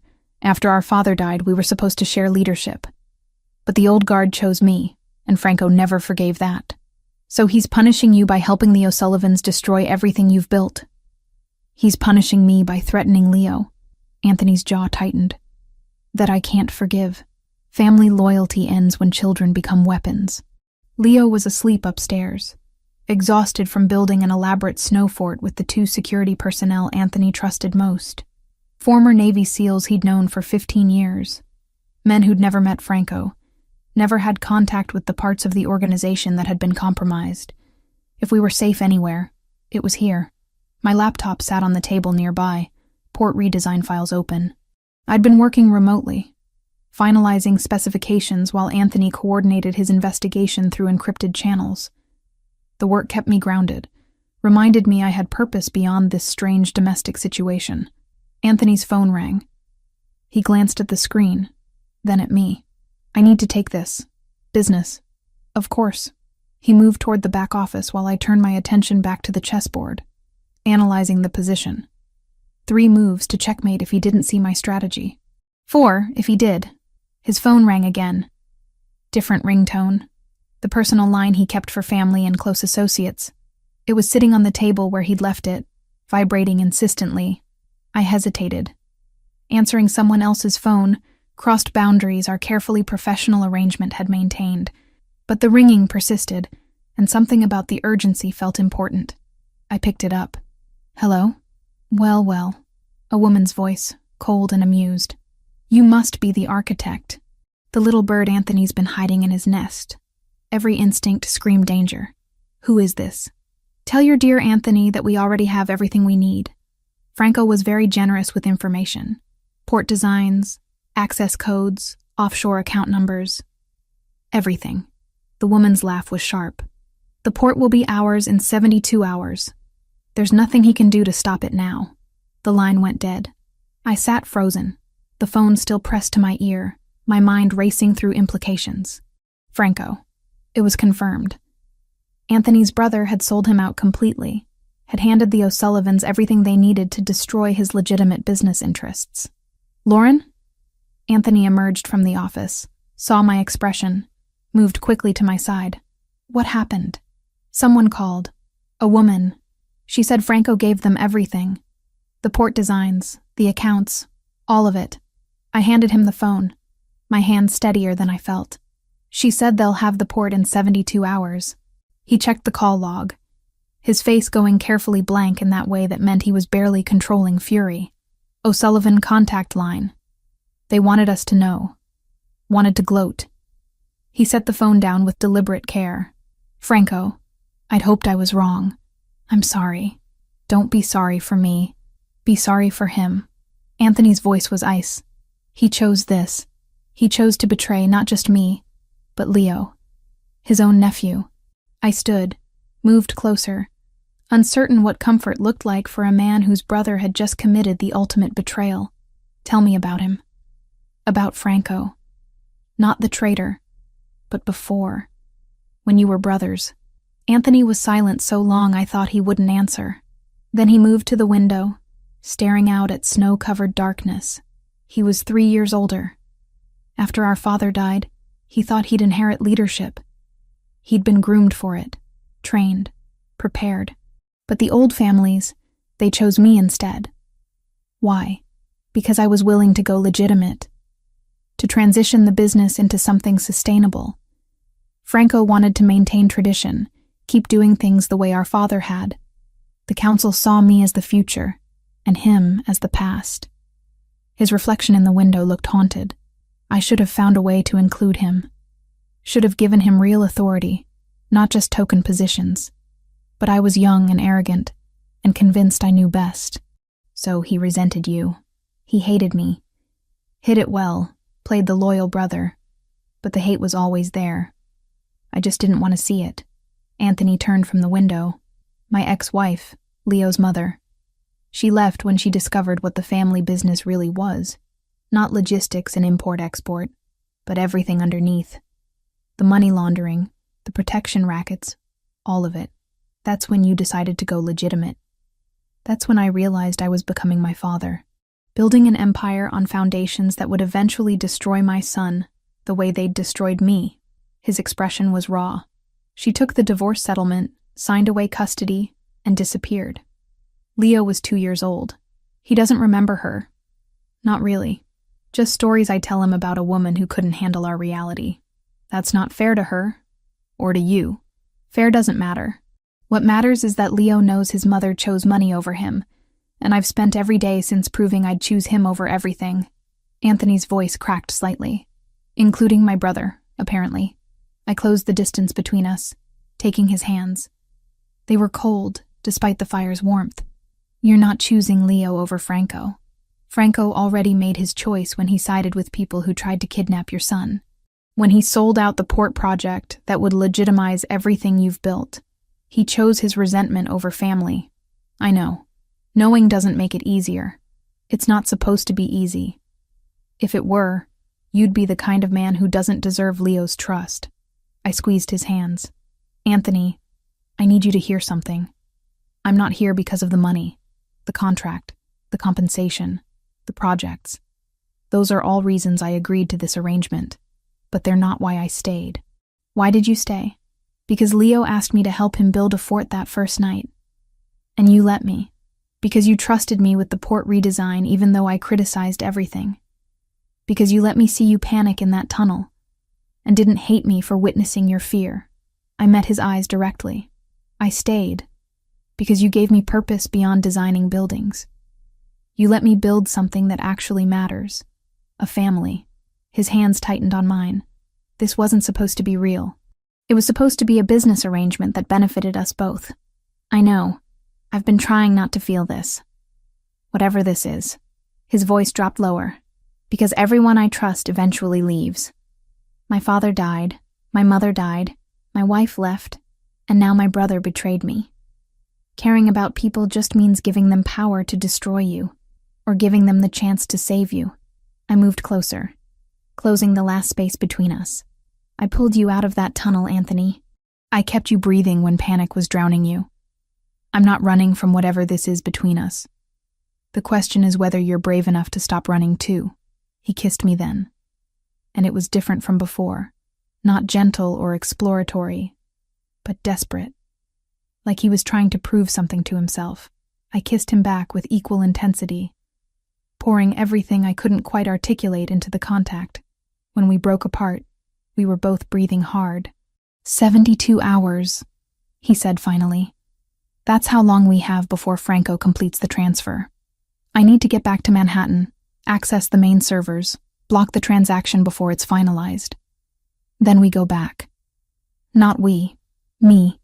You and Leo stay here where it's safe. Anthony. Please. He cupped my face with both hands. I just told you everyone I care about leaves or gets hurt. Let me protect you. Let me know you're both here. Safe. While I handle this. I wanted to argue. Every instinct said we were stronger together, that splitting up was tactical stupidity. But I also understood his need to shield the people he loved from the violence he was about to unleash. The security team here. You trust them completely? James and Carter served with me in the Marines before I took over the family business. They've never worked with Franco. Never even met him. They're loyal to me personally, not to the organization. His thumb traced my cheekbone. They'll protect you both with their lives. 72 hours. You confront Franco, stop the transfer, come back. That's the plan. And then what? After you've saved the port, eliminated the threat, what happens to us? Anthony was quiet for a long moment. I don't know. I've never let anyone this close before. Never let myself imagine a future that included another person who might stay. He kissed my forehead gently. But I want to find out. If you'll wait for me to figure out how. I'll wait. We spent the next hour planning logistics.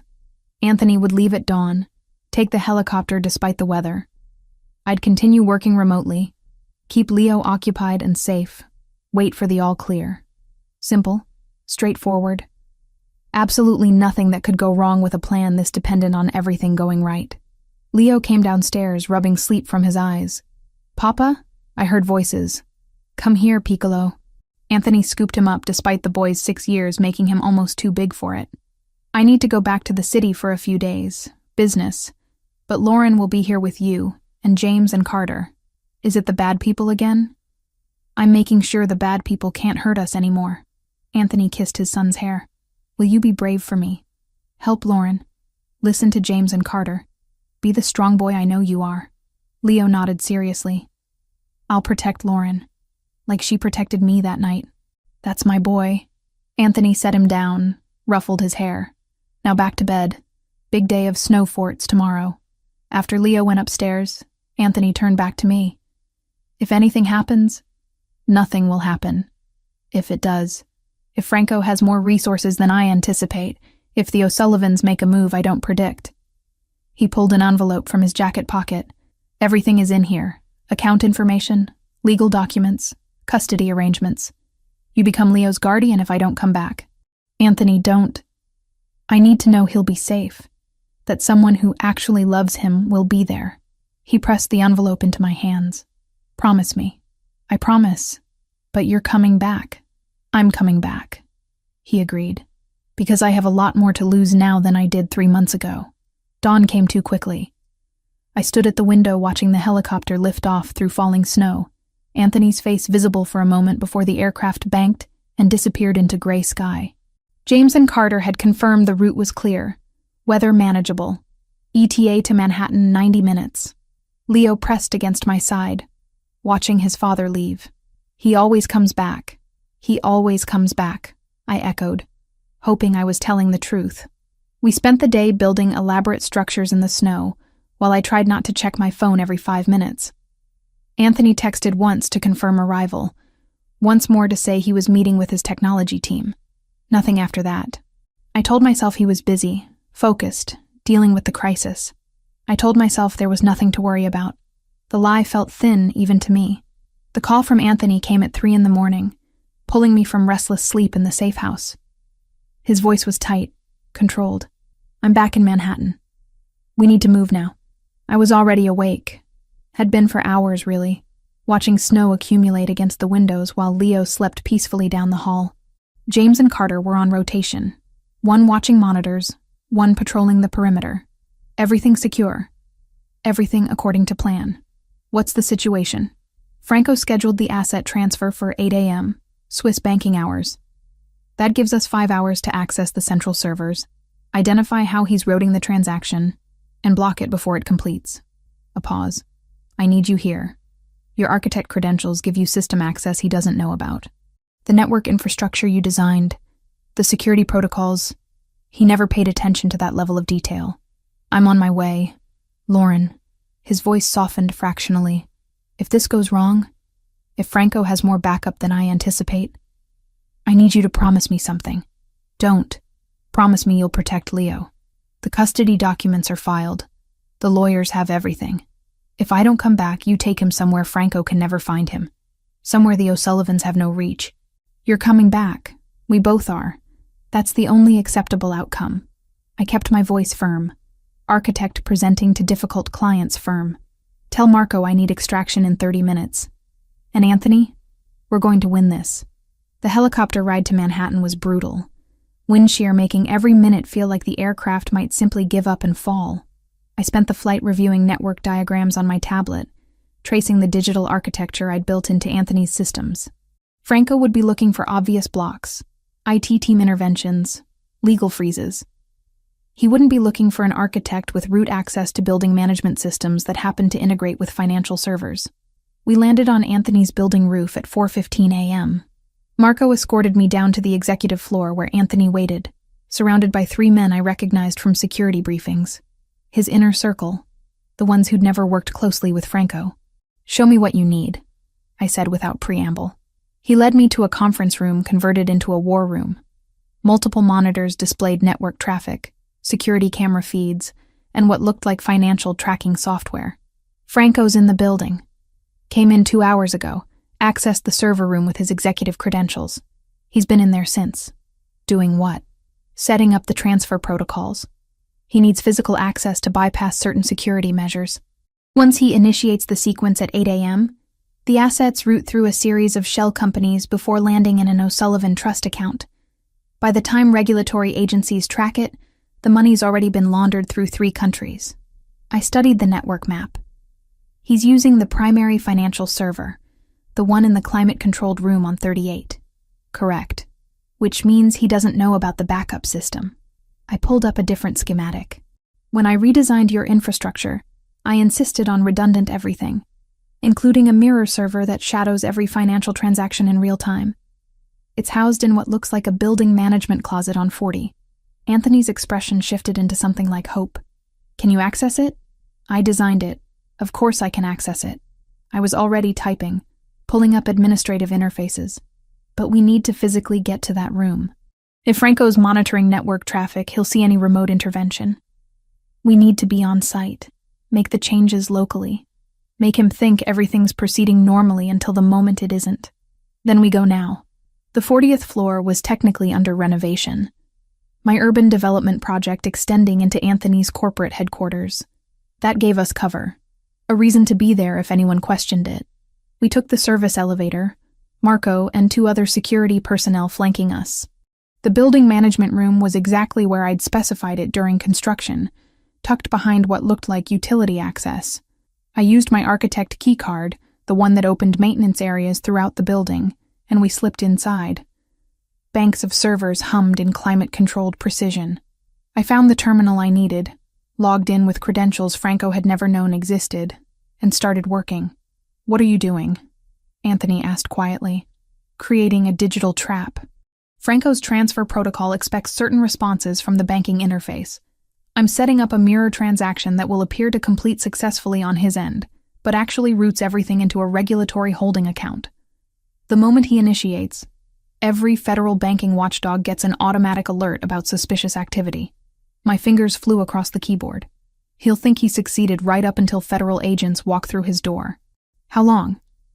20 minutes to set up the architecture. Then we wait for him to trigger it himself. Anthony watched me work, and I could feel the tension radiating off him. His brother, blood family, about to be destroyed by his own greed and betrayal. He made this choice, I said without looking up. The moment he decided to threaten Leo, he stopped being your brother and started being just another enemy. I know. Doesn't make it easier. The system configurations took 18 minutes. By the time I finished, sweat dampened my collar despite the room's chill. Done. Everything's in place. When Franco initiates at 8, the trap springs automatically. We moved back to the war room. Waited. Watched security feeds showing Franco in the server room, confident and relaxed, checking his phone periodically, probably coordinating with O'Sullivan contacts, confirming everything was proceeding on schedule. At 7:45, Anthony's IT director called. "Sir, we're detecting unusual authorization requests. Someone's accessing financial systems with your brother's credentials. Let it proceed," Anthony said calmly. "Don't interfere." 7:58. Franco stood, stretched, approached the main terminal.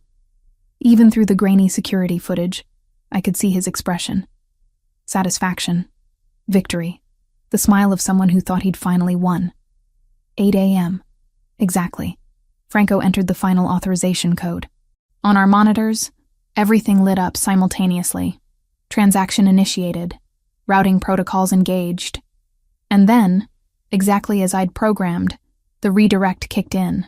Assets that should have flowed to O'Sullivan accounts instead diverted into federal regulatory holding, tagged with fraud alerts, timestamps, and complete audit trails showing exactly who had initiated the transfer and why.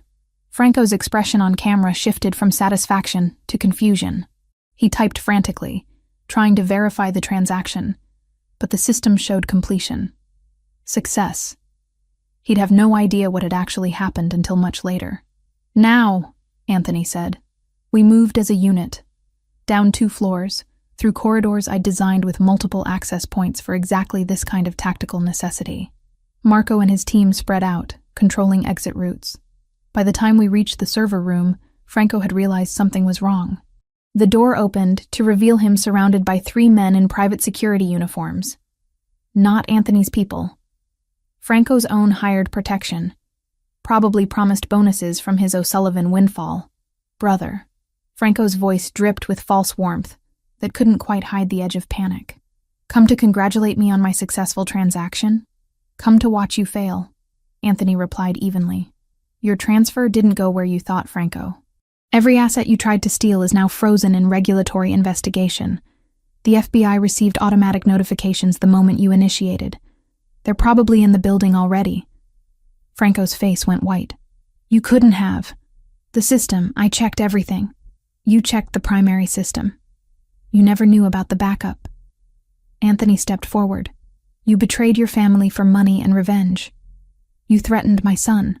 You collaborated with people who tried to kill Leo. For what? Pride? Resentment because you didn't inherit the throne you thought you deserved? You took everything from me." Franco's composure cracked completely. "I built this with you, bled for this family. And you just decided one day to go legitimate, cut out half our revenue streams, make us look weak in front of the other families. I decided to build something Leo could inherit without shame. Something that wouldn't destroy him the way this life destroyed me. Destroyed you."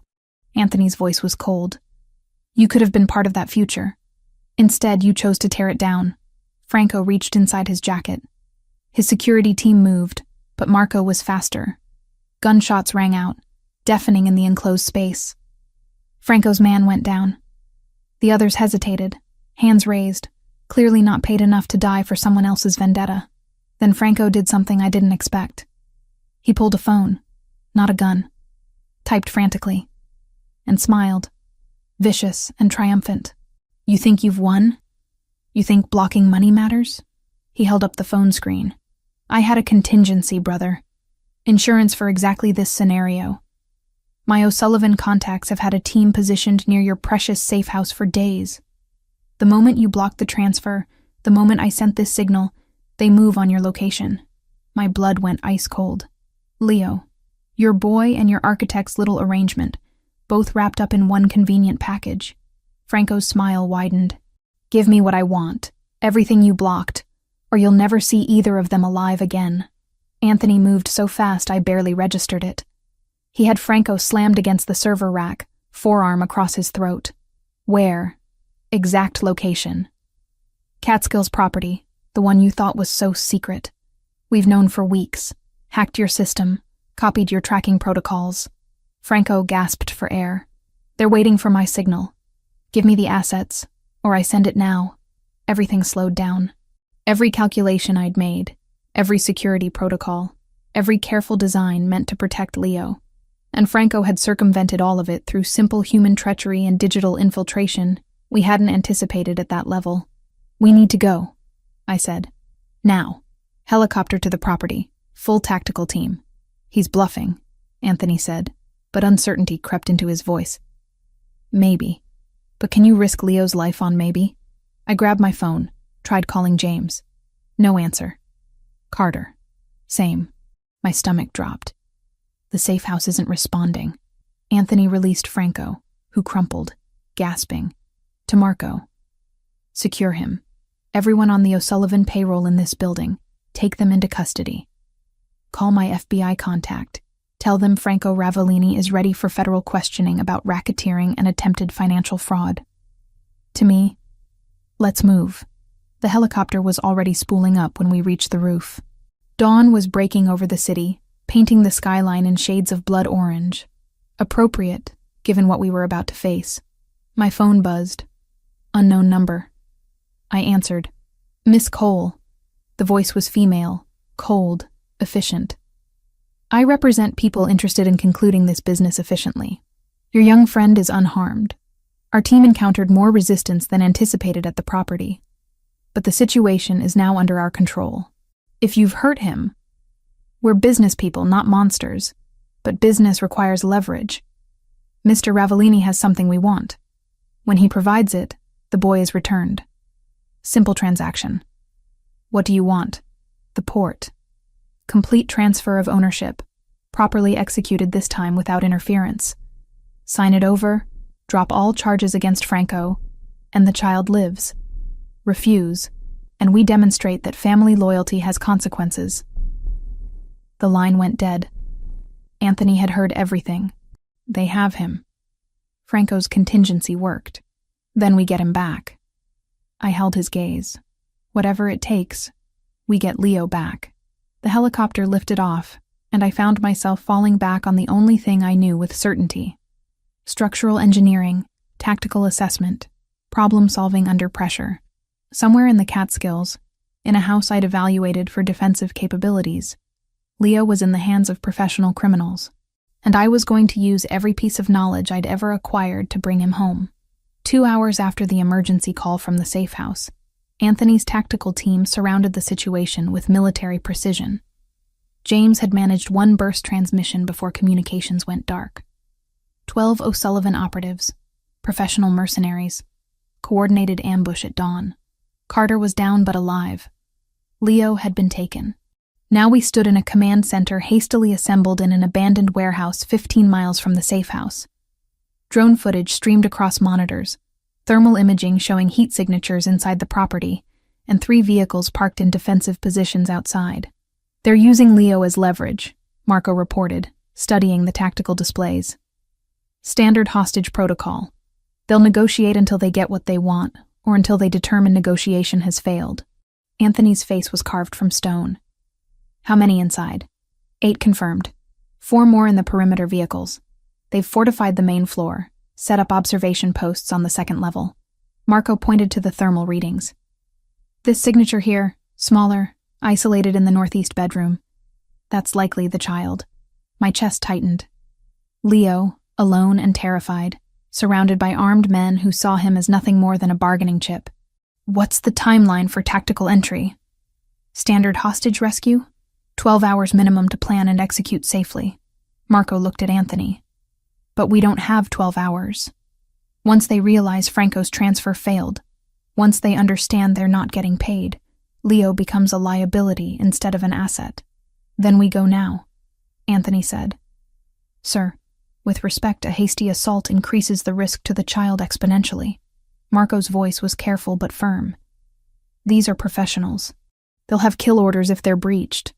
I studied the architectural plans I'd pulled up on my tablet. The safe house. The one I'd evaluated for defensive capabilities weeks ago. I knew every room, every window, every structural detail. There's another option.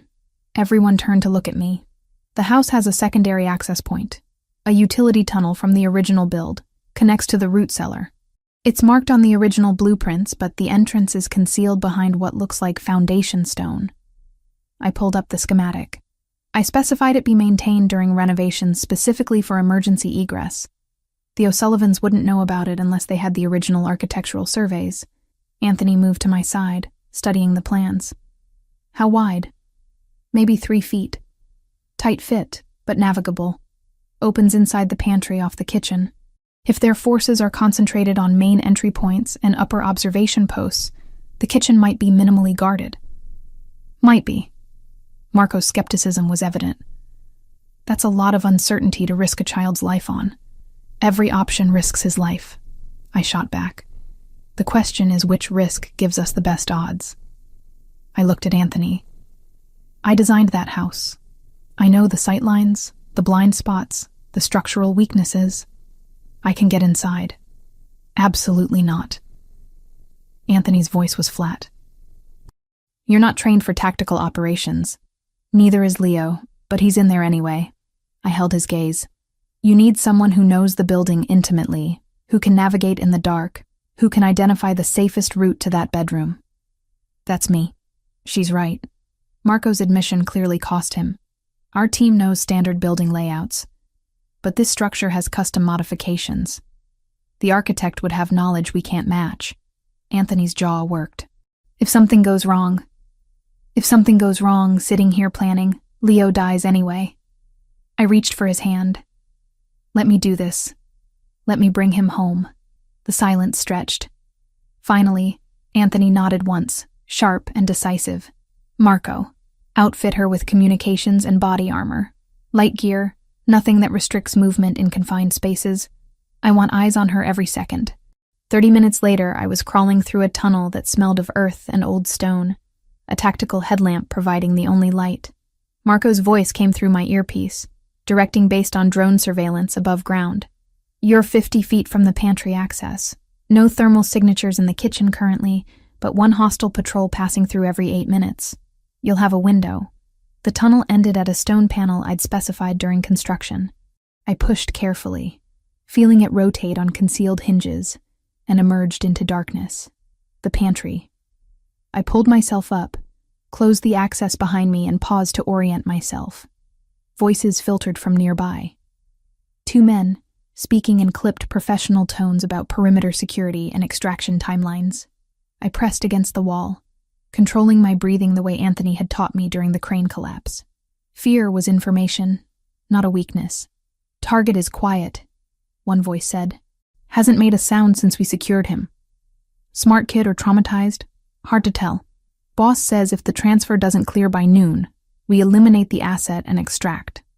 No witnesses, no loose ends. My blood turned to ice. Noon.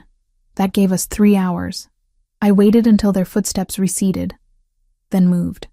The kitchen opened into a hallway I'd designed with multiple doorways for traffic flow. Now those doorways provided cover. I slipped from shadow to shadow, my architect's knowledge of the building allowing me to anticipate squeaking floorboards, avoid furniture placement, navigate without sight. Marco's voice. 2 hostiles on the stairs. blocking access to the second floor. You'll need to wait for a patrol rotation. How long? 4 minutes. I pressed into a doorway alcove and waited. Counted seconds. Thought about Leo alone upstairs, probably replaying the ambush in his mind, wondering if anyone was coming. I'd promised him I'd keep him safe. I'd promised Anthony I'd protect his son. I wasn't breaking those promises. The hostile patrol moved past, heading toward the kitchen. I had maybe 90 seconds before they'd return. I took the stairs silently, testing each step for creaks before committing my weight. At the top, a hallway stretched toward the northeast bedroom. One guard sat outside the door, weapon across his lap, scrolling through his phone with the bored expression of someone on babysitting duty. One hostile outside the target room. I whispered into my comms. I need a distraction. Stand by. Marco's voice. Then seconds later, an explosion of sound from outside. Gunfire, shouting, the sound of vehicles approaching. The guard jumped up, moved toward the window to investigate. I ran. Hit the bedroom door, wrenched it open, saw Leo sitting on the bed looking small and terrified and alive. His eyes went wide. Miss Lauren? We're leaving, right now. Stay close to me and don't make a sound. I grabbed his hand and pulled him toward the hallway. The guard was at the window, speaking urgently into a radio. We had seconds. The window at the end of the hall. I'd specified reinforced glass, but I'd also insisted on emergency release latches for fire egress. I found it, triggered it, and the window swung outward. Below, a 12-foot drop to a snow-covered roof section I'd designed as decorative architecture. Can you climb? I asked Leo. He nodded, pale but determined. Then climb. I'm right behind you. He went through the window as shouts erupted behind us. The guard had realized what was happening. I pushed Leo toward the roof edge where a drainage pipe offered handholds, then followed as gunfire cracked above our heads. We scrambled down the pipe, my hands burning from the cold metal, Leo's smaller form moving with surprising agility. We hit the ground and ran toward the tree line where Marco's team was positioned. Gunfire intensified. Someone was shooting at us. I felt something impact my shoulder, pain blooming hot and sharp, but I didn't stop. Couldn't stop. Just kept running, Leo's hand in mine, the trees getting closer. Then Anthony was there, appearing from the shadows with 2 other operatives, returning fire toward the house. He grabbed Leo with one arm, his other hand steadying me as my legs tried to give out. I've got you both. Move. We reached the extraction point where vehicles waited, engines running. I collapsed into the back seat. Leo clutched against my chest, Anthony shouting orders for immediate evacuation. The world spun, adrenaline fading into shock and pain and overwhelming relief. You're bleeding. Leo's voice, small and scared. Just a scratch, I lied. Are you okay? Are you hurt? No, they didn't hurt me. They just locked me in the room. His eyes were huge. You came for me. Of course I came for you. I held him tighter. Always, Leo, always. Anthony was in the front seat coordinating with his team, but his eyes kept finding mine in the rearview mirror, checking, confirming we were real and alive and safe. The relief in his expression was stark. We drove for 30 minutes before switching vehicles, then another hour before reaching a private medical facility where Anthony's doctor waited. The bullet had passed through muscle tissue, missing anything vital. I'd been lucky. In the recovery room afterward, Anthony sat beside my bed while Leo slept in a chair nearby, exhausted from trauma and relief. You could have died, Anthony said quietly. So could Leo, but we didn't. I reached for his hand. Your brother's plan failed. The O'Sullivans lost their leverage. What happens now? Franco's in federal custody. The evidence Lauren compiled, the transfer attempt, everything. He's facing 30 years minimum.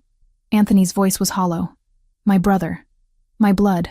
And I chose you and Leo over him without hesitation. He wasn't dead.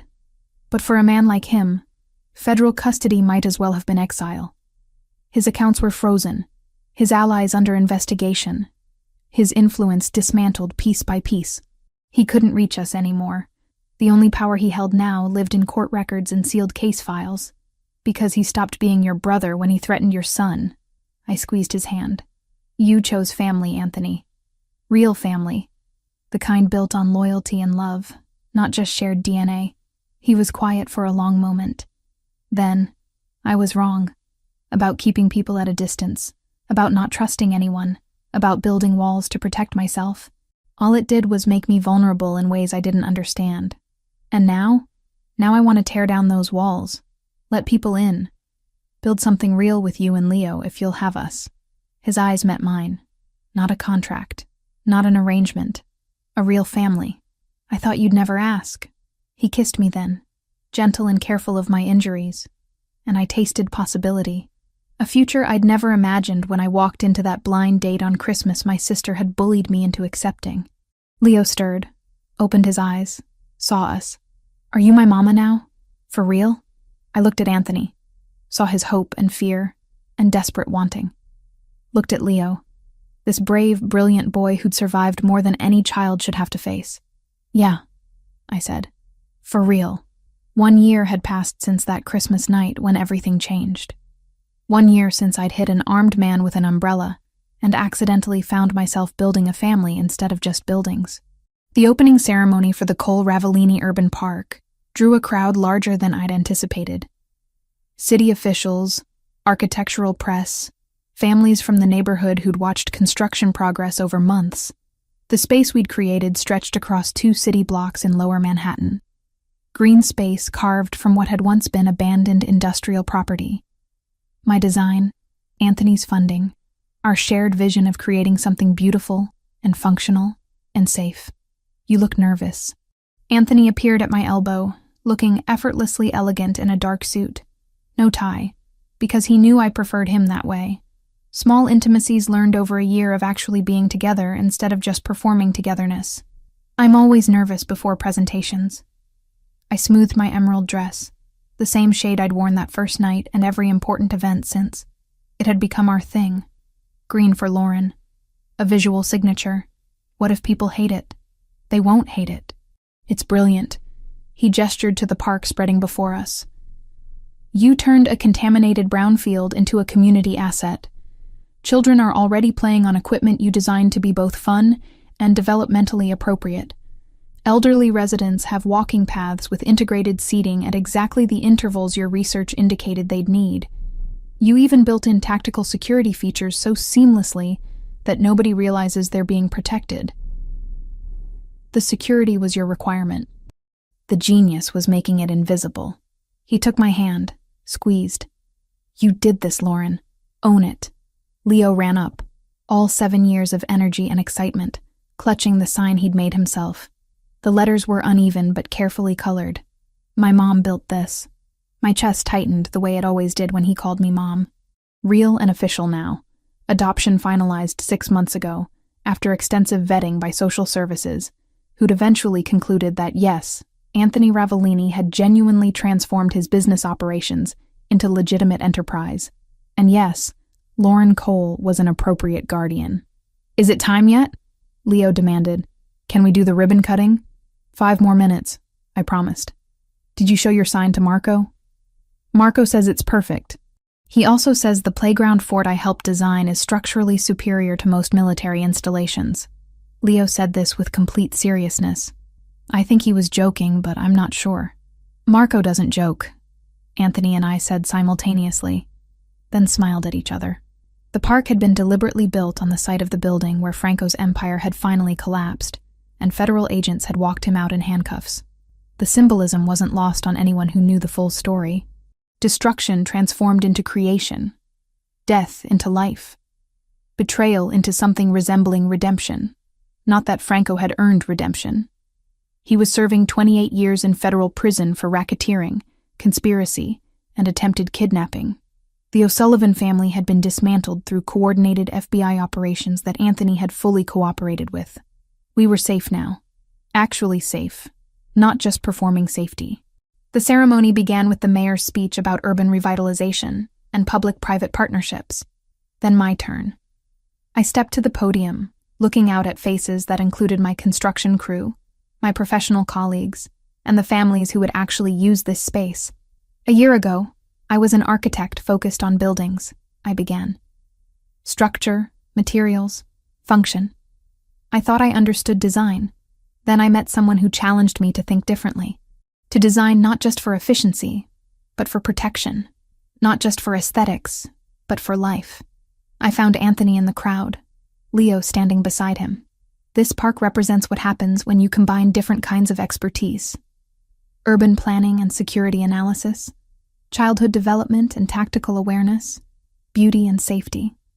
It's built on ground that once represented loss and violence, transformed into space where children can play and families can gather without fear.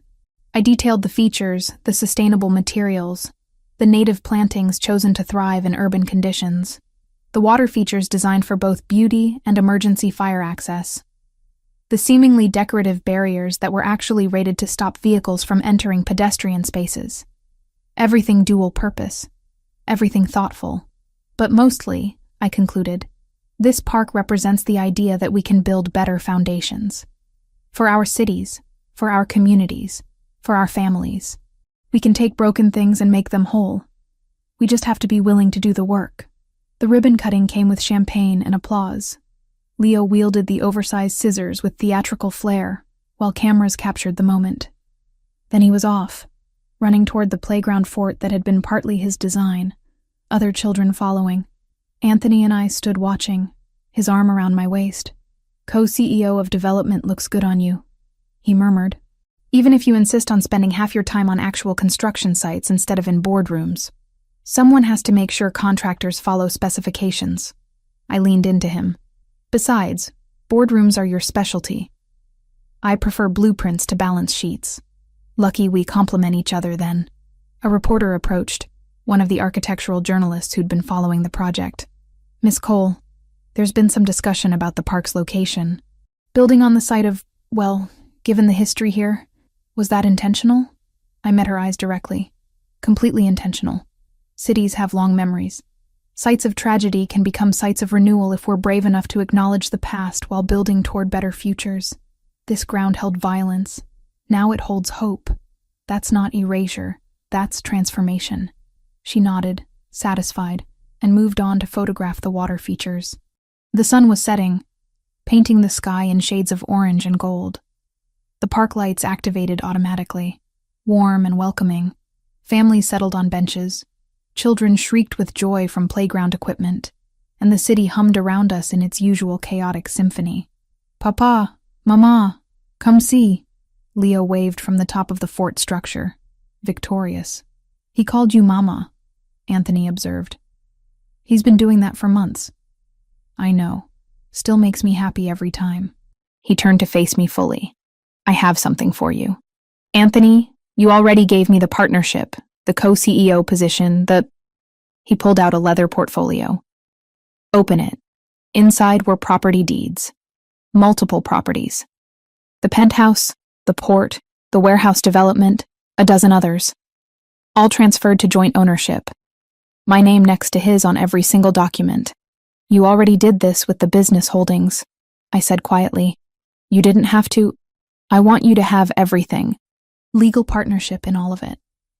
Not because you need my money or my property, but because we built this together.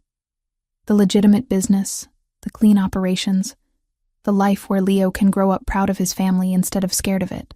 His voice roughened. You redesigned more than buildings, Lauren. You redesigned me, us, everything. I kissed him. There in the park I'd built on the ruins of his old life, long and deep and unconcerned about the public setting. When we broke apart, his eyes held something I'd never seen that first Christmas night, when I'd been so certain I was destined for solitude. Marry me, he said. Not for appearance, not for CPS approval, not for business advantage.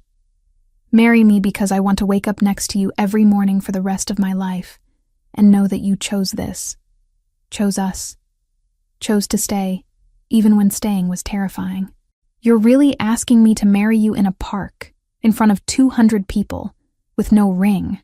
I'm really asking you to marry you in a park you designed, at the opening ceremony for your greatest professional achievement, surrounded by people who respect your work, because you never wanted conventional romance anyway.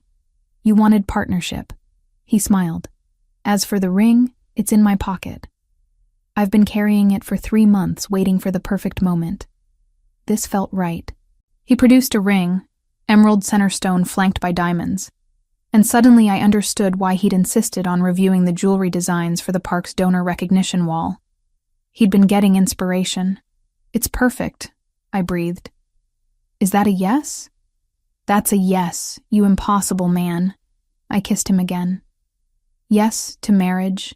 Yes to partnership. Yes to everything we've built and everything we're still building. Leo's cheer from the fort was audible across the entire park. "Finally. I told Papa to ask you months ago." The crowd laughed, applauded, and I felt the full weight of what we'd created. Not just this park, not just the business empire transformed from criminality to legitimacy, but actual family, the kind that chose each other daily, that worked through fear and trauma and impossibility to build something solid. That night, after the ceremony ended and the crowds dispersed, the three of us walked the park together. Leo ran ahead, testing every piece of playground equipment, declaring each one perfect. Anthony and I followed at a slower pace, hands linked. "Do you ever think about that night?" I asked. "Christmas? The restaurant? The blind date that went so wrong?" "Constantly." He squeezed my hand. "If that lawyer hadn't been an arrogant fool, if you hadn't been walking past at that exact moment, if Leo hadn't been in danger right then, if any single variable had been different, we wouldn't be here." My sister would probably insist on putting that on her resume someday. Accidentally responsible for one functional Mafia-adjacent family. It was easier to imagine her laughing about it now than it had been that first night. Chaos theory. Small changes create massive consequences. You would make it about architectural principles. Everything's about architectural principles if you think hard enough. I looked back at the park, lights glowing against gathering darkness. We built this, Anthony. From nothing but trauma and determination and a really weird employment contract, we built something real. We built a foundation, he corrected, strong enough to support whatever comes next. Leo called us over to the replica of the concrete barrier where I'd first protected him, the one Anthony had installed as private memorial. Someone had left flowers there, and Leo was examining them with serious attention. "Why do people leave flowers?" he asked. "To remember," Anthony said quietly. "To honor what happened here and what it became, because bad things became good things." Leo nodded like this made perfect sense to his 7-year-old logic.